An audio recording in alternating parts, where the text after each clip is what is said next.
All right, the second lab talk. Aujourd'hui avec Monsieur François. Maybe I should hold off on the French before I accidentally offend him. Yeah, good call, Danny. Magnifique. Where's Podcastle? Oh, wow, that was fast. Merci, new laptop. Okay, let's communicatively constitute this episode. The Community Lab. Your podcast that connects professional communication research, practice, and people.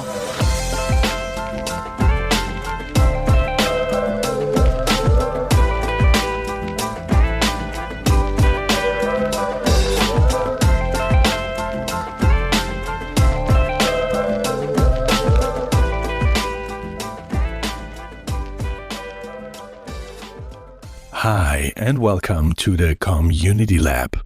I'm Danny, your producer and host, and I'm thrilled that you're joining me for the second lab talk. My guest today is none other than Professor François Cooren from the University of Montreal, a man who bravely took me under his wing in 2019 and attempted to teach me the concept of the communicative constitution of organization. At first, it felt like trying to solve a puzzle without knowing what the final picture should look like. But thanks to François' patience, I eventually got the hang of it. Mostly. Merci, François. In this lab talk, we unpack this fascinating approach to communication research and explore why it offers such a powerful lens for understanding organizations and, more broadly, how our very reality is communicatively constituted. We will also discuss why we are almost always simultaneously ventriloquists and puppets, no joke, and what we, as communicators and human beings, can take away from his research. So, find a comfy spot and tune out the world because, let's be honest, right now, nothing could be more important than this lab talk. As always, join us as we explore the magic of professional communication research and how it shapes the way we work, interact, and make sense of the world around, but also within us. Enjoy. François, welcome to the Community Lab. Thanks for taking the time. Thanks for having me. François, before we talk about you and your research, I want to introduce you to the audience. And as usual, I asked ChatGPT to create a brief introduction. So here we go. Professor François Cooren is a distinguished scholar in organizational communication and a professor at Université de Montréal in Canada. With over 200 academic publications, including influential books, articles, and edited volumes, he has significantly shaped the field of communication. Professor Cooren is perhaps best known for his groundbreaking work on the communicative constitution of organization and his innovative use of the ventriloquist metaphor to explore how both human and non-human actors speak and shape organizational life. A former president of the International Communication Association, his contributions have earned him global recognition, including numerous awards and honors. ChatGPT thinks of Professor Cooren as a true pioneer in communication research, someone who pushes boundaries and bridges theory with practice, all while inspiring countless scholars and practitioners along the way. It's an honor to have him here to share his insights and expertise. What do you think about this introduction? Is there something you want to add? Well, thank you very much. ChatGPT is very kind of you. I sometimes I hope he's right. I don't know. I mean, he's very, very nice with me. I mean, do I deserve all these good words? I don't know, but yeah. So that sounds pretty good to me. Yeah. Nothing significant missing? I know you're very humble. I know. Yeah.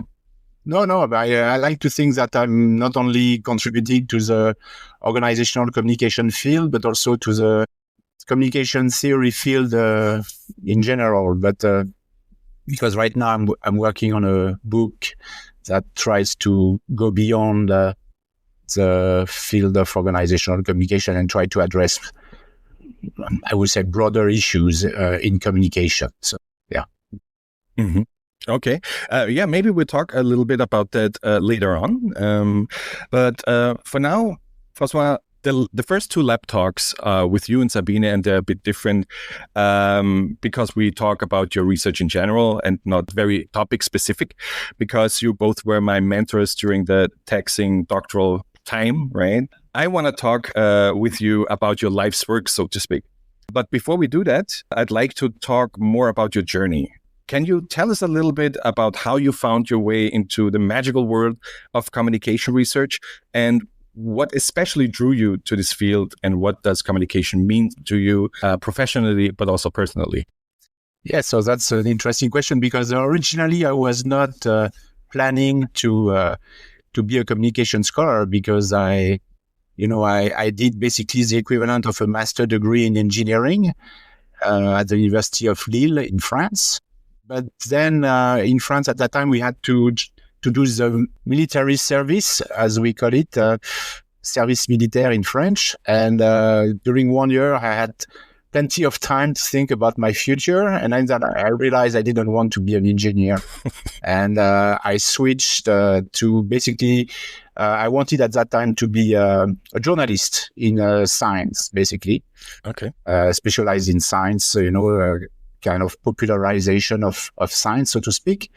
So I did this master degree in Paris. And then after that, I decided, well, maybe just before starting to work as a journalist, I'm going to go spend some time in a different country. I had never done that before.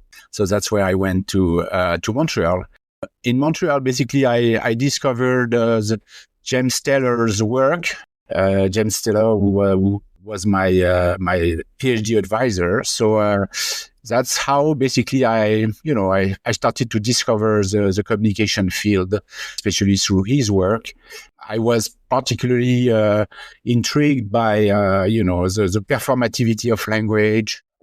So I basically wrote a dissertation which was at the intersection of speech act theory, actor network theory, and we could say narratology, which is a kind of weird mix, but not that weird, because there are some passage points between that. So that's how I started to discover this field of theorization, and I enjoyed it a lot. And I discovered also the subfield of organizational communication, basically. Mm-hmm. And so because you mentioned Jim Taylor, so because maybe some are not familiar with him, can you please describe a little bit what he did? So because I think he was quite a mentor to you, right? Yeah, definitely. Yes, Jim was very important. Basically, he started his career as a media producer. He was a TV producer in Ottawa. And then in the 60s, he decided to do a PhD in communication. So he went to University of Pennsylvania, and he worked with Klaus Krippendorf, who at that time was very active, and unfortunately, Klaus died just 3 years ago. But he was definitely an important figure at the University of Pennsylvania. And so Jim started to be more and more interested, not in media, but in organizations with Klaus. So basically, he came back to Canada after spending time in Pennsylvania. And then he basically founded the Department of Communication at the University of Montreal. We have now a very vibrant department with a lot of interesting scholars, I think. And yeah, basically Jim was, the father of this unit, and an important person because obviously, yeah, he was the first to really take seriously this idea that the communication is what we could call the sap of organization. Because that communication, without communication, there is no organization. And so this kind of performative view of communication. Great. Your research has had such a profound impact on how we understand communication in organizations. So if you had to distill it down, what is the big questions that drives your work, and what are you ultimately hoping to uncover or explain through your research? Yeah. I would say, in communication, we often think of people as actors, and it's important, definitely, because they are making a difference in different situations. But I've been working on this idea that yes, they are definitely actors, but they are also passers. By passers, I mean that there are things that express themselves through the people who are talking to each other, which means that in many respects, when we speak, others are speaking through us.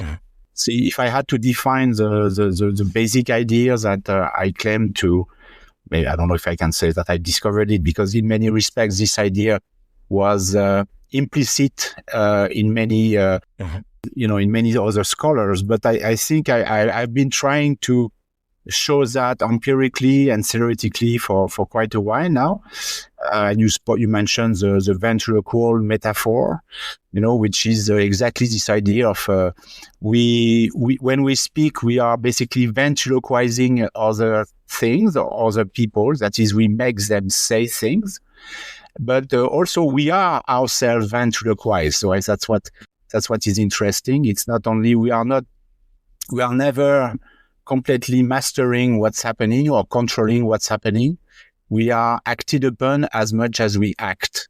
So I want to insist on these aspects because I think it has not been sufficiently demonstrated and illustrated in our work. And I think communication is very well positioned to do that, because communication is precisely, we are ourselves the bearers of many ideologies, convictions, ideas, and when we speak, yes, these are expressing themselves through us. So communication is definitely where this is happening, and that's what interests me. So that means like human beings also are not only communicators but also media. Exactly. Yeah.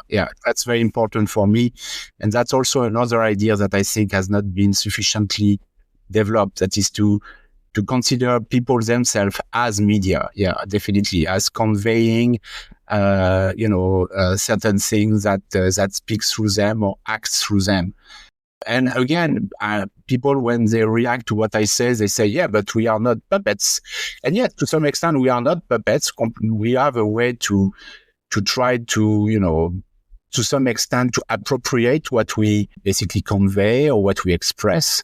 So I'm not saying we are completely at the mercy of ideologies or of ideas and of beliefs that speak to that express themselves through us, but to many respects we are to some extent. It's a matter of degree. Some people are completely swallowed by their ideologies, but some others have a way to evaluate the situation, try to put things into perspective, and are able sometimes to make a step aside, so to speak, and to reflect on what they express, so I think, so that's important to realize that, because we have to be, to some extent, there is even an ethics associated to that, that we have to be aware and vigilant about what we tend to convey and express, and basically, in what we say. So that's an important aspect. But I have a question here. When I say something, usually, it doesn't matter if it's an ideology, an idea, certain values I cherish, but usually I always convey something, or at least I try to, convey my views, beliefs, whatever. So, but in this case, couldn't you say like we are always like a passer or a medium? So because all the time something is talking through us, right? That's why some people say, your theorization is too large, because everything is ventriloquism for you. Yes and no, maybe, I don't know. Yes, for sure. I cannot conceive of any act of communication where we wouldn't be both actors and passers. If I say to someone, nice weather today, it's such a nice weather, but, to some extent, I'm not only expressing myself, but I'm also expressing the beautifulness of the weather that I can basically comment on, So as soon as you are communicating something to someone, you are both a medium or media and an actor. And to some extent, the theorization of media, has acknowledged that since the 1960s with McLuhan, for example. to some extent, what McLuhan was saying is not very far from that. So I think it was like that media are extensions of us, right? Exactly. You're perfectly right. That's the basic idea of McLuhan, is that media as an extension of ourselves. But, he didn't mention people as media, but I don't see why we could not. Mm-hmm. Okay.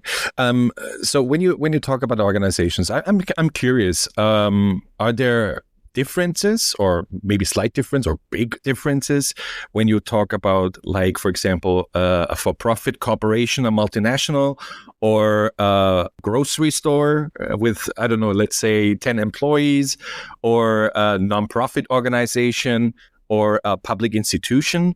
Are there differences when you research those organizations? When I research this organization, not necessarily, because basically, I think at the end of the day, they are, I cannot say they are dealing with the same problems, because obviously, if you have a little company with just one person, the problems of communication might pop up for sure with the clients and suppliers and everything. But they are not exactly the same, obviously, as a big corporation like Apple or Microsoft, certainly. But to some extent, yes, maybe that's a limitation of my approach. But of our approach, I should say, is that we kind of have the same kind of approach or reflection, yes, on looking at what is happening. What is normally. One of the features of what we call the CCO approach normally is that you are supposed to be kind of obsessed with action, with what is happening. So I'm interested in interviews, but interviews for me, they give a kind of glimpse, or they show us what's happening in an organization, but you always hear about the organization through someone who is telling you a story about what is happening. And I'd like to go beyond that and say, but can I look at the meeting in itself? Can I look at what people are talking about in the hallway? Can I look at what basically is happening when people operate to produce something? So I'd like. That's why I'm interested in what's happening in an organization, and whether it concerns a little company or a big corporation or an association. To some extent, some problems are going to remain. Like who is speaking on behalf of the organization? How we make decisions.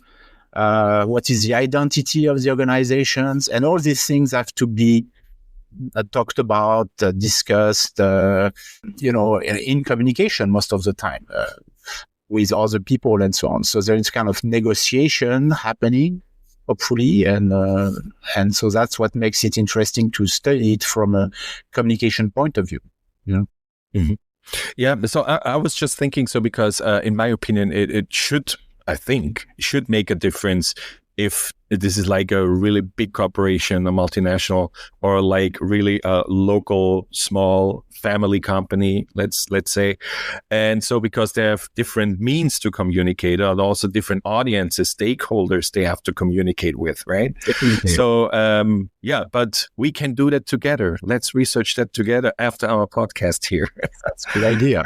Yeah. So, François, a little bit more about CCO. So we have, according to the books, 3 different approaches, right? So we have like the four flows model, but also like a Luhmannian approach that nobody understands, because nobody understands Niklas Luhmann. And then we have the Montreal School of Organizational Communication. Please describe in a few sentences, if possible, what the main differences are and why the Montreal School of Organizational Communication is the best approach to studying organizations.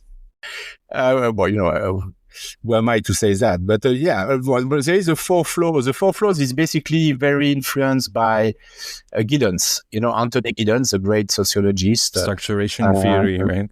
Yeah, structuration theory. So basically, when McPhee and Zog in 2000 put forward their four flow series of organizational communication. They were thinking in terms of, especially human agents, human agents making a difference, and basically communication as constitutive because of what human beings are doing. So they are kind of reproducing this kind of structure versus agency distinctions so this is, I would say, but of course maybe they would disagree, that it's more traditional sociology. Then you have Luhmann. Luhmann is very interesting because he has obviously this very interesting idea with this kind of provocation that basically society and organization are just acts of communication. They exist in communication. Obviously, for somebody like me, it's very interesting. What I would say, Luhmann acknowledges the role of text, for example, in organization. He has a whole chapter about that in his book about organization. So he's aware that texts are important in the way organizations are structured. And also he has this idea about autopoiesis, which arose from Francisco Varela and Umberto Maturana. But I think if I had to criticize Luhmann's position, is that he insists maybe too much on the autonomy of the organization. This kind of human beings are just perturbation in a system of communication, and so that's why the context, the term, the idea of autonomy is so important for him, I saw recently a book with the title Luhmann for Dummies, because it's hard to understand. And it also reminded me on a lecture I had during my bachelor's, which is quite a long time ago. And it was a lecture on communication theory. I think it was my first semester. And our professor said, systems theory by Luhmann is crap because he doesn't consider human beings. It's only about the system that sucks. So it kind of influenced me a little bit. Yeah, I guess. So that's usually what the kind of reproach that people make, vis-a-vis Luhmann. Well, there are many ideas that I find fascinating in Luhmann's work, but for me, it's a little bit too extreme, I would say. But, because we don't need to have this kind of very strong vision of autonomy. I think we can play between heteronomy and autonomy. And for sure, I mean, communication, it's where it's happening. But I think we need to acknowledge, all the different things that communicate. And I don't think that Luhmann acknowledges that. Luhmann actually, if I remember correctly, I think he was aware of Latour's work, but I don't think he could make a lot out of it, and I think that's what is missing, in my opinion. And basically, obviously, that's usually the case when you speak about a third school. You speak about the one you prefer, and I'm completely biased in this. Really? But yes, for us, yes, there is the influence of Latour, which is that, it's not only about human beings, it's also about what I call others than humans, or what Latour called non-humans. So for me, it's very important. And yes, and we have to acknowledge that it's not only human beings that communicate, but other things that communicate through us or through them, through the human beings, or through other means. But yeah, for sure. So that's why that's the difference, I would say. Yeah. But I think it's also inspired by speech act theory, right? Yes, but speech act theory definitely is this idea of performativity. That is, if you are communication is not just about exchanging information. It's also about doing things like promising, like directing, like acknowledging, apologizing, declaring some sessions open, and so on and so forth. So yes, it's an important aspect. Definitely, this idea of the performativity of communication. I want to come back a little bit to the other than human actors, because maybe some listeners are still confused. It's like, what do you mean by that? So I mean, are you talking about a table, or are you talking about a laptop? Can you talk a little bit about that? human. The reason I speak about other than human is that there are certain things that are important and that make a difference, but that have been produced by human beings. So, for example, text. I frame to talk about a text as a non-human because in many respects, a text has been produced by a human being. I know that today we have texts that are produced by artificial intelligence. So I know that. But in many respects, the texts that we produce are to some extent very human because they have been produced by us. But we have to acknowledge that they do things sometimes that we didn't anticipate. The example I like to take is the U.S. Constitution is a very important document that in many respects has been protecting the United States from any dictatorial tendency for the past 230 years or 50 years. Until recently. We'll see. Precisely. That's going to be an interesting, test. This document is saying certain things. Of course, we interpret it. Of course, when I say we, it's actually most of the time lawyers and Supreme Court justices and so on and so forth. But, that's an important document, and you cannot make it say whatever you want. There are limits to interpretation, as Umberto Eco would say. You cannot basically make it say whatever you want. There are some differences, definitely, but they are limited. And they are, basically circumscribed more or less. There are 2, 3 interpretations, maybe more, but they are not, an infinity of ways to make it say things. So that's what I mean, for example, in that case, by another than human that is important and make a difference in a situation like, for example, today's democracy in the United States. Other than humans can also be, yes, a table, yes, obviously. As soon as you produce something, even an idea has a certain form of autonomy, and because of that, it exists and can make a difference. It can, for example, an idea can inspire, What's this idea that is now inspiring people? Was it meant the way the author of this idea meant it to be? Maybe not. We don't know, Doesn't matter to some extent, or it could matter. Mm-hmm. But this idea suddenly has, like an ideology, as I said, starts to produce effects. That's what I mean by other than humans.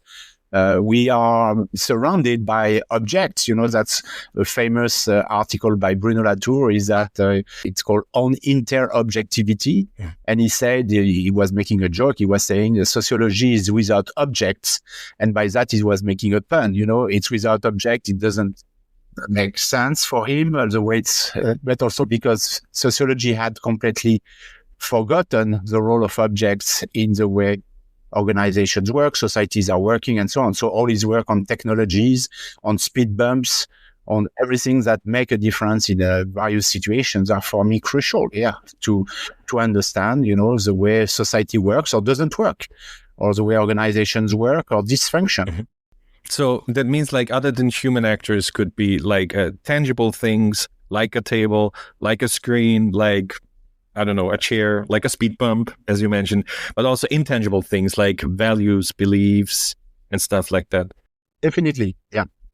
And obviously Latour hasn't spoken much about values, ideologies, because he was wary of, this kind of, terminology that belongs more to sociology, I would say. Mm-hmm. But for me, it's important to talk about these things, values, ideologies, ideas, norms, as also yes, definitely things, for lack of a better word, that make a difference in various situations. I mean, values are, for rhetoricians, for example, they are very important to understand how rhetoric works. For communication scholars, values are very important to understand.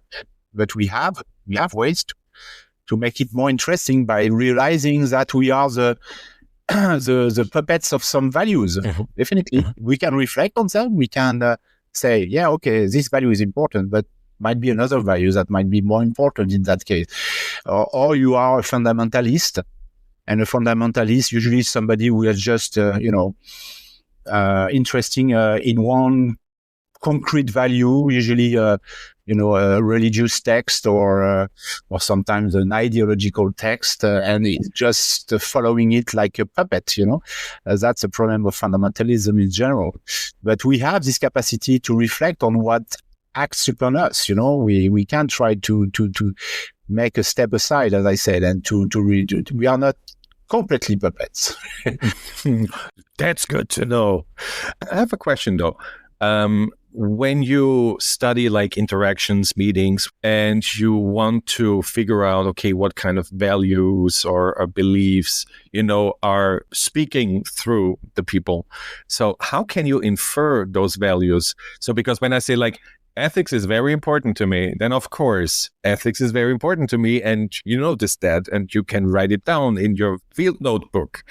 But how would you infer when I talk, I don't know, for example, DEI is a very important topic to me, and I've done a lot of research on that. And I think it's through I behave and through things I say, I try to convey it, but sometimes I don't mention the term, right?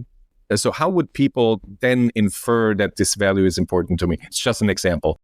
No, for sure. I mean, that's what there is a difference between an explicit value and an implicit value, and you're right to say that in many respects, when we talk, we are, sometimes we do, sometimes we explicitly say, in the interest of equity or justice or whatever, we are positioning ourselves as a spokesperson for these values or principles. Mm-hmm. Sometimes we do that, but you're perfectly right that most of the time we don't. We just say this is terribly unfair, and so on and so forth, for example. And so as an analyst, when you hear someone saying this is terribly unfair, but you are, becoming the voice of justice, you realize that this person positions herself as the voice of justice or equity. Mm-hmm. So, there is a way, I think, in terms of, that's our job, I would say, as analysts, to what I call sometimes unfold what is folded. In discourse, we are, many respects, folding what we mean. We are not that explicit. Sometimes we just say, I'll be there, instead of saying, I promise to be there, for example. But at the same time, as analysts, our job is precisely to try to, as faithfully as possible, unfold, and we don't, and it has to be justified, obviously, it has to be rationalized, but it's a way to make sense of what is happening, It's not that complicated, I think, to unveil what is presented as a source of attachment. For me, because that's not something I've been saying so far, is that the concept of attachment is very important, because we are attached to various values, principles, norms that matter to us. Mm-hmm. And usually when they matter to us, they materialize in communication, because we are becoming, everybody is aware of that. Whenever you have a meeting, you have some people, in advance that things matter to them. I have colleagues, for example, and it's normal, they are very, for them, for example, intellectual integrity is very important, or mm-hmm. Defending the student's right is important, and so you have typically these people who are becoming the voices of these matters, whether. And you're not one of them? No, yes, I guess. Because you talk about other people different. Yes. Why do I say that? Because in some of these meetings, I was the president of the meeting. So as a president of the meeting, I'm not necessarily supposed to take a stand. So I was listening to my colleagues. And also because it's a hierarchy, it doesn't mean that there are people who don't care at all about students. That would be surprising for a faculty member, but who knows? but it's hierarchy. So for some people, something matters more than students' right, for example. And say, for example, you want everybody to have a good grade, but for you, is it fair? Or is it, the importance of rigor? Is rigor more important than pleasing students? Mm-hmm. Or it's a typical debate that people could have, a personal debate or interpersonal debates. But yes, and it's really about that. What matters the most, and mm-hmm. collectively we disagree. That's why it's also political matters. What at the end matters the most. Mm-hmm. Mm-hmm. Before we talk a little bit about the practical application of your research, so what about when people are lying constantly, pathologically, for example? I mean, isn't this a limitation, inferring what is important to this person and what this person tries to achieve? You're right.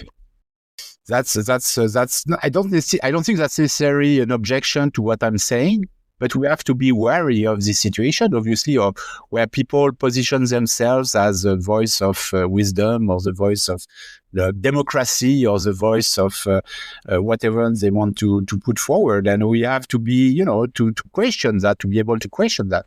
But the fact that they do so, they think that it has an effect, that they claim to be, for example, non-liberal democracies, but what does it mean? We have to be aware of these effects, obviously, because that's what rhetoric is so interesting. Rhetoric is precisely about, whether or not this person believes in what she or he is saying. That's what, that's how she presents or he presents a situation, and whether is it truthful or is it accurate. Unfortunately, we all know that too well. It can be not the case, and we have to be aware of that. Yeah. So I'm not when I'm saying that the world speaks through us. Unfortunately, that's also Umberto Eco who said whenever we use a sign, it's something that can be used to lie. A sign, by definition, can be deceiving. There might be some smoke, but there is no fire. It's possible to create smoke without fire. So a sign can be used to deceive. At the same time, that's according to Peirce, there is no such a thing as an unmediated communication. So it's impossible, just to basically conceive of the world without any mediation, so meaning any sign, any medium.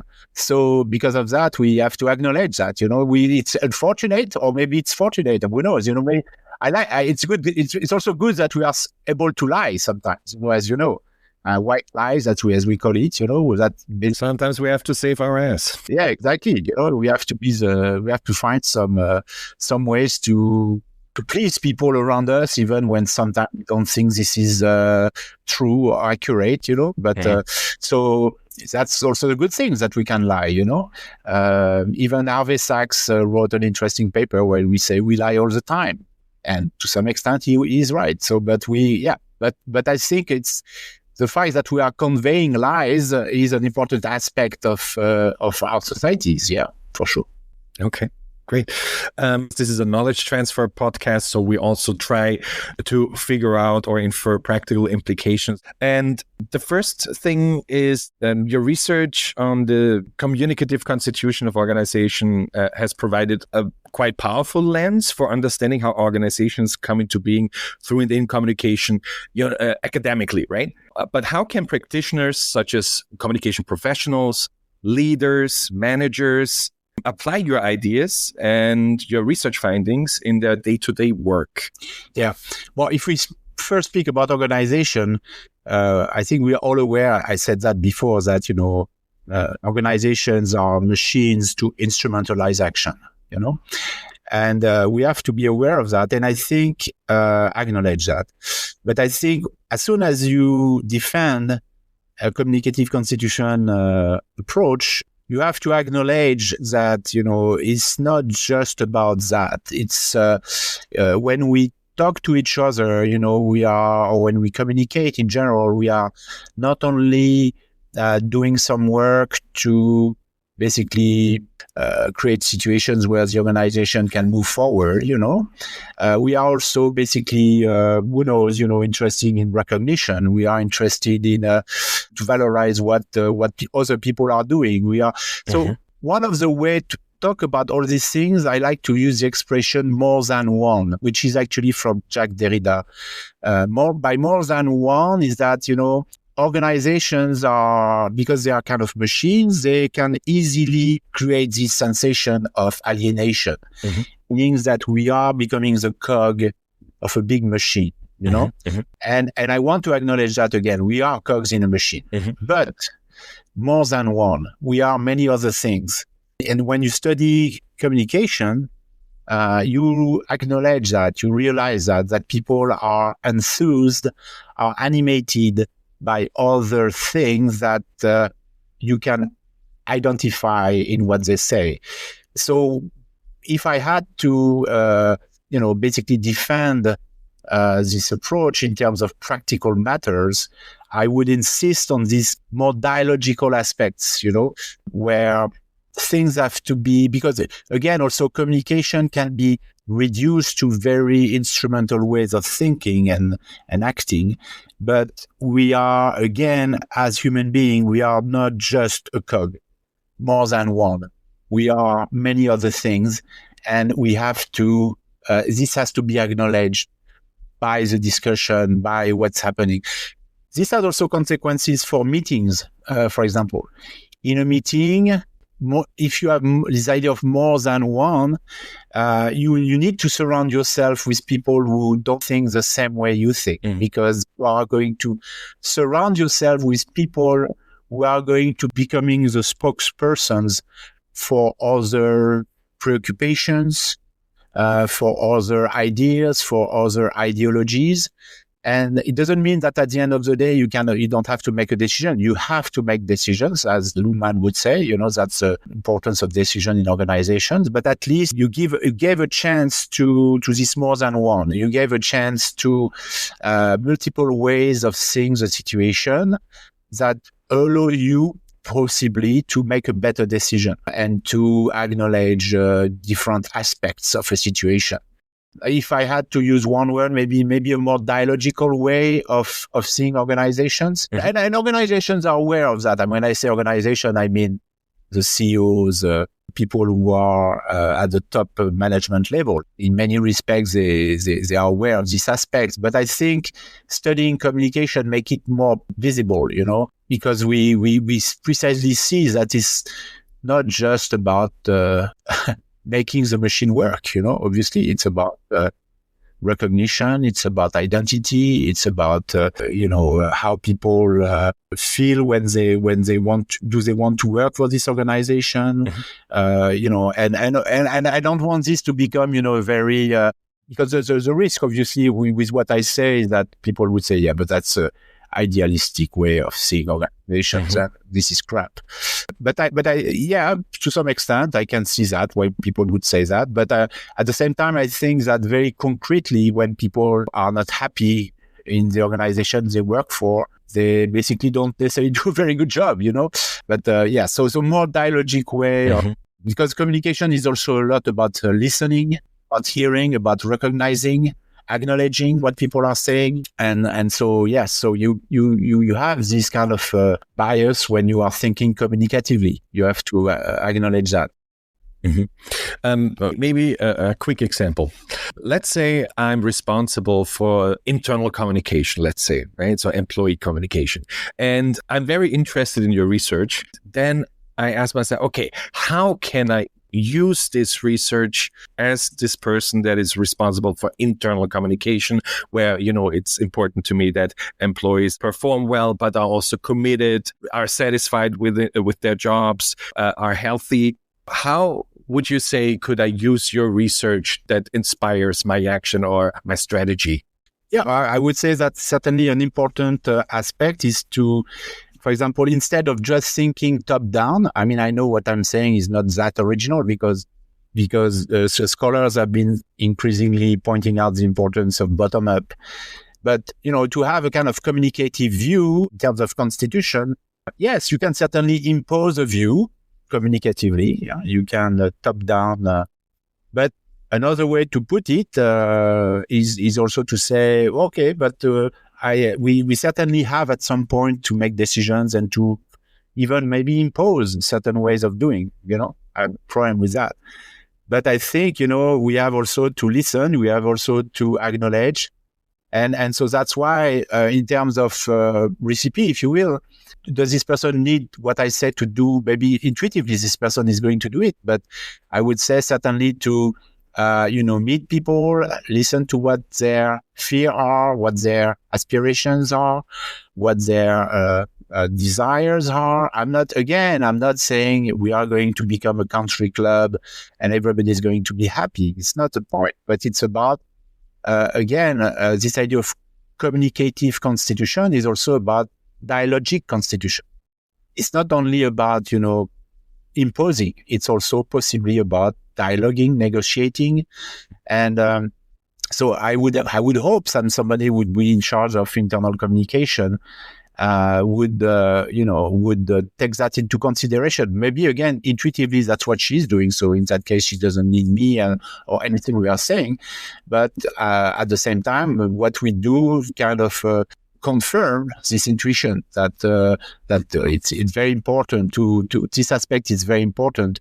Important work on this idea of recognition that I've been talking about already. It's crucial for people in many respects because, for example, a good example of that is that organizations are machines, as I said, but they also are machines to what we could call invisibilize. It's very easy to invisibilize people precisely because they are means, and means, we forget about means. When I write something on a piece of paper, I'm not thinking about the pen. Mm-hmm. Or when whenever I'm doing something like right now, when I'm talking to you, I'm not thinking about the microphone. Microphone is becoming completely invisible. And it's only because I suddenly decide to talk about it that it becomes an important actor. Without this actor, we could not talk to each other right now.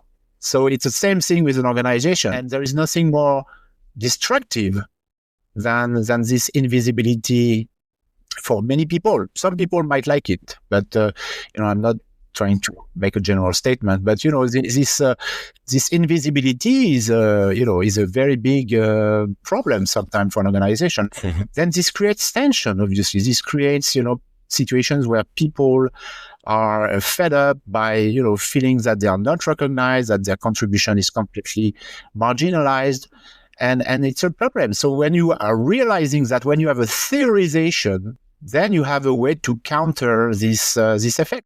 We have a way to suddenly think about the mediums that we are, the media that we are, and this media need to be acknowledged a little more. Mm-hmm. Yeah, I totally agree. In this case, with the internal communication manager, I think it's also important to look at communication more holistically. For example, when you talk about other than human actors, the way I furnish my offices, or if I provide like a gym, where my employees can work out, to feel better, or also launches where I can relax a little bit, maybe take a nap. I think that also communicates something that the organization is very invested in the well-being of the employees. So I think this is also like, when you look at your research, communication is more than conveying something, and hoping that my employees will buy it, right?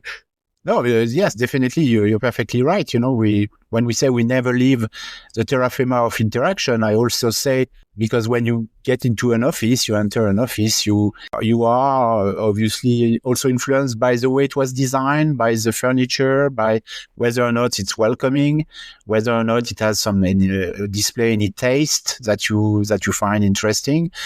So it makes a difference. These things are, altering the way you see the organization, and many organizations understood that. Obviously, again, they don't need us to think about that.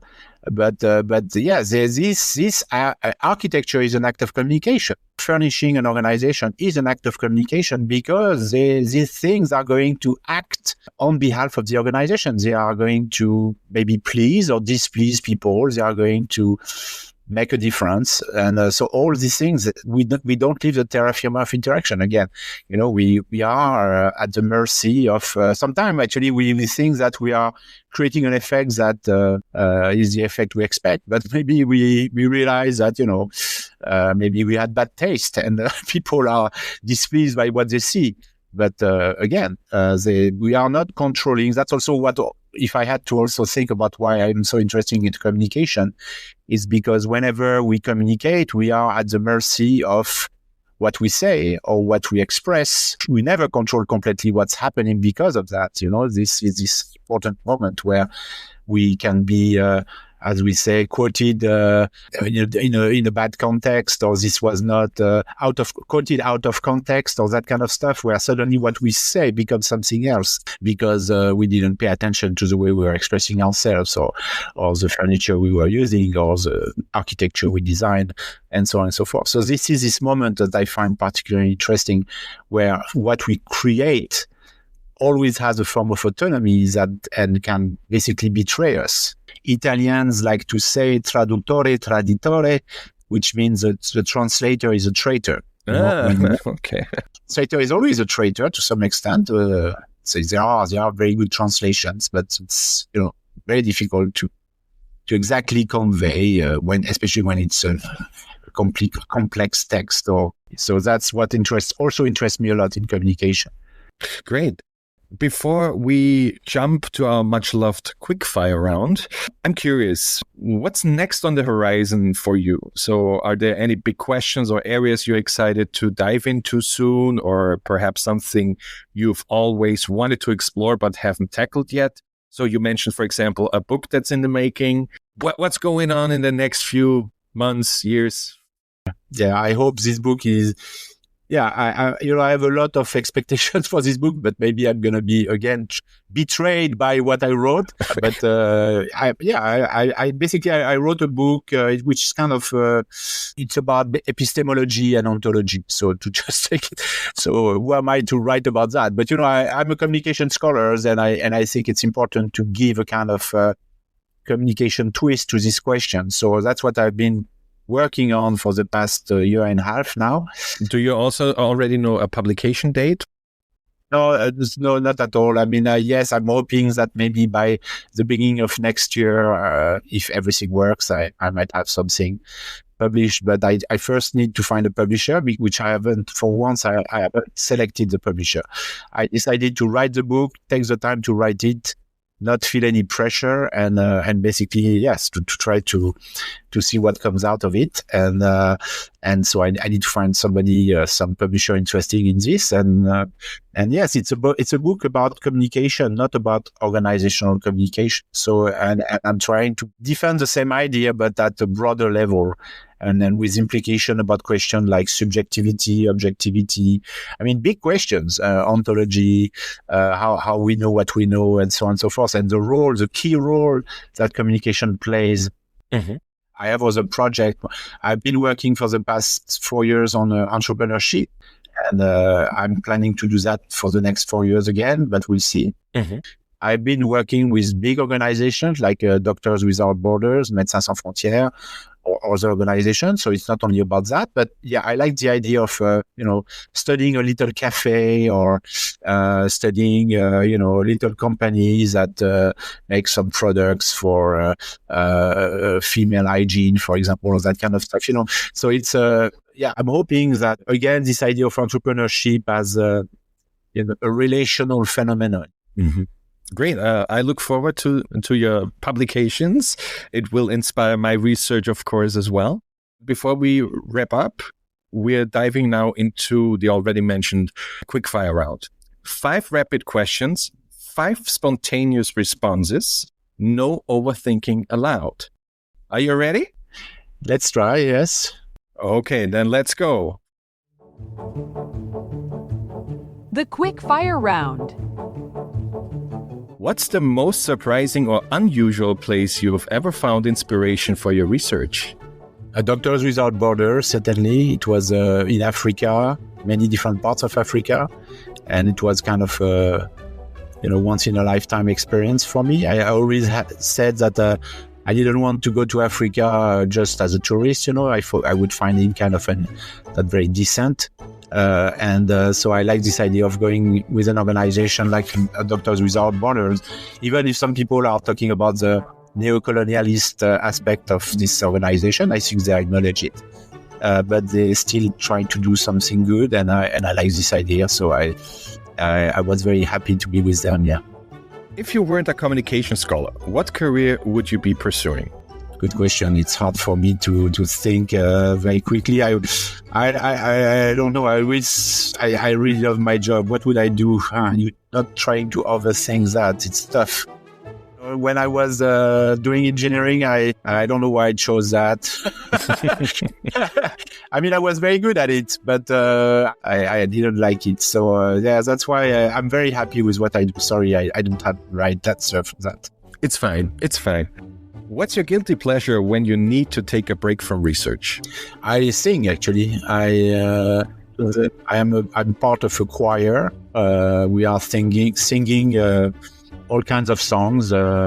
It's once every Wednesday where I meet with we are 40 of us from different backgrounds, and we sing together, and we have a show at the end of the year where our friends and family members are coming, and basically so that's my guilty pleasure, I guess. Who or what would be your dream other than human actor to study, and why?